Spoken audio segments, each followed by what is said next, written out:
name is Liesel, and I'm a librarian at the Central Library. I'm here today with my friend Gigi, and we're here to tell you about a book that we've been reading. Hey everybody, I'm a librarian at the Central Library as well, and I am so glad to be here with you today, Liesel, chatting about One Crazy Summer. One Crazy Summer is by Rita Williams-Garcia, and I absolutely love it.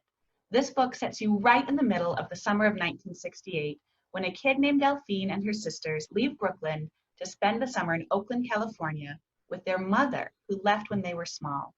Delphine and her mother, boy, are they different. Delphine has been kind of mothering her two sisters while their mom has been away, and there are some real conflicts there. And also, 1968 was a big year. There were lots of protests going on. People were standing up against racism and white supremacy and demanding civil rights and justice for Black people. Delphine and her sisters meet people who are in the Black Panthers group, and they have a hard time recognizing the Black Panthers they see in the news with the guns and the fists, with the Black Panthers they meet in Oakland, who are handing out free breakfast and teaching classes.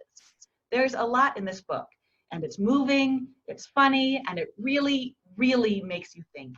You know, I really loved the story, and yeah, it was really interesting to learn more about the Black Panthers beyond the headlines or some of the historical stuff you might read in the textbook. So I really enjoyed that, and it made me want to learn more about the author, Rita Williams-Garcia. So I read up a little bit about her. One thing that I thought was really interesting, and it kind of reminded me of maybe some of the things today that kids are experiencing right now.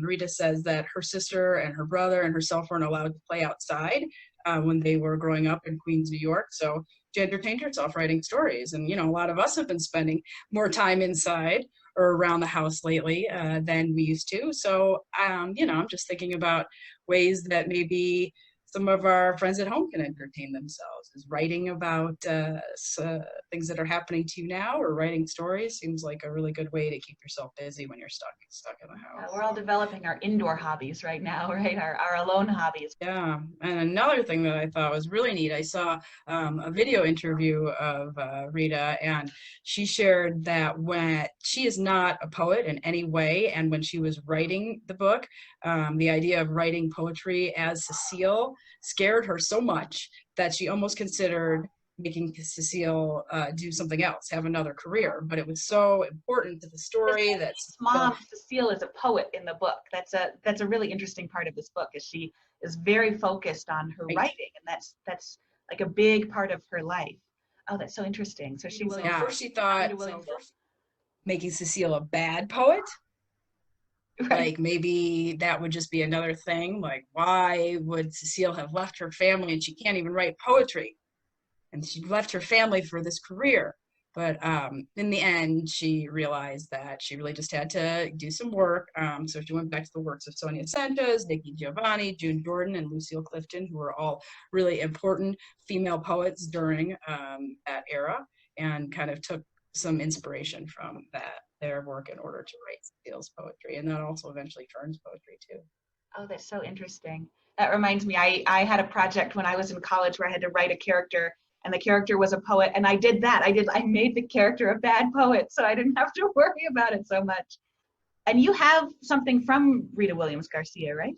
I do, yeah. I actually have this book. This copy of One Crazy Summer is actually signed by Rita Williams-Garcia herself. Oh, that's so cool. Signature, so right under her name is her signature. So it's really neat. One thing that I love about signed copies is it makes me think like her fingerprints are on this book. She touched this book, which is so cool. Like, I'm not going to dust it or anything, but it's really neat to think about it sometimes like that. That is really cool. I feel really lucky to have that copy, and that was the one I read when we were planning to tell you all about this book today. Well, it's a great book, y'all. We are going to be discussing this book in other videos. We'll be suggesting some activities about this book. If you have not read it yet, we will have some links down below. You can check out the book from Denver Public Library and join us here to hear more about it. Thank you so much. Thanks, everybody.